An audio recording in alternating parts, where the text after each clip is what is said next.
Dress তো কেনা হলো অনেক, তাই ভাবলাম একটু অন্য কিছু কেনাকাটা করি। তো আসসালামু আলাইকুম বন্ধুরা, সকলে কেমন আছেন? আমি কালকে চলে গিয়েছিলাম একটু বাজারে কেনাকাটা করার জন্য, যেহেতু আমার ড্রেস অনেক আগেই কেনাকাটা করা হয়ে গেছে, তাই ভাবলাম বাকি যেগুলো আছে সেগুলো একটু কেনাকাটা করে আসি। যারা আমার ভিডিওগুলো রেগুলার দেখে থাকেন তারা অবশ্যই জানেন যে আমার ড্রেস কিন্তু অনেক আগে কেনা হয়ে গেছে। তাই চলে গিয়েছিলাম আমি একটু জুতা কেনার জন্য। তো দেখুন, কিনতে গিয়েছিলাম একটি জুতা, কিন্তু সেইখান থেকে ভালো লাগতে লাগতে 3টি জুতা পছন্দ হয়ে গেছে। তো আমার জুতাগুলো কিন্তু আমার খুব পছন্দ হয়েছে, আর এই জুতোটা আমার সব থেকে বেশি পছন্দ হয়েছে। এই জুতাটা এত পরিমাণে সফট আর পরে অনেক আরাম পাওয়া যাচ্ছে। জুতাগুলো কিন্তু অনেক ভালো লাগছে আমার কাছে। এই ব্ল্যাক কালারটা আরও বেশি ভালো লাগে, আর এই নাগরা টাইপের জুতাগুলো তো আমার অল টাইমই ভালো লাগে, এগুলো আমি বেশি পরে থাকি।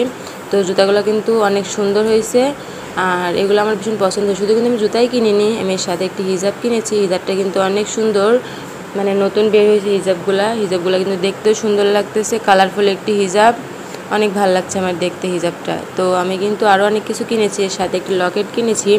এই লকেটটাও কিন্তু অনেক ভালো লাগছে আমার। আর 2টা কিনছি মেহেদি স্টিকার, এগুলো ঈদের চাঁদ রাতে পরার জন্য আর কি 2টা মেহেদি স্টিকার কিনছি। তো মেহেদি স্টিকারগুলো কেমন হয়েছে অবশ্যই জানাবেন। তো আমার জুতাগুলো কিন্তু আমার কাছে অনেক বেশি পছন্দ হয়েছে। আপনাদের কার কার কাছে আমার জুতাগুলো পছন্দ হয়েছে অবশ্যই কিন্তু কমেন্টে জানাবেন।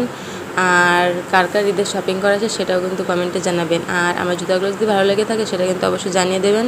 তো এই যে দেখুন আমি কী কী কেনাকাটা করলাম।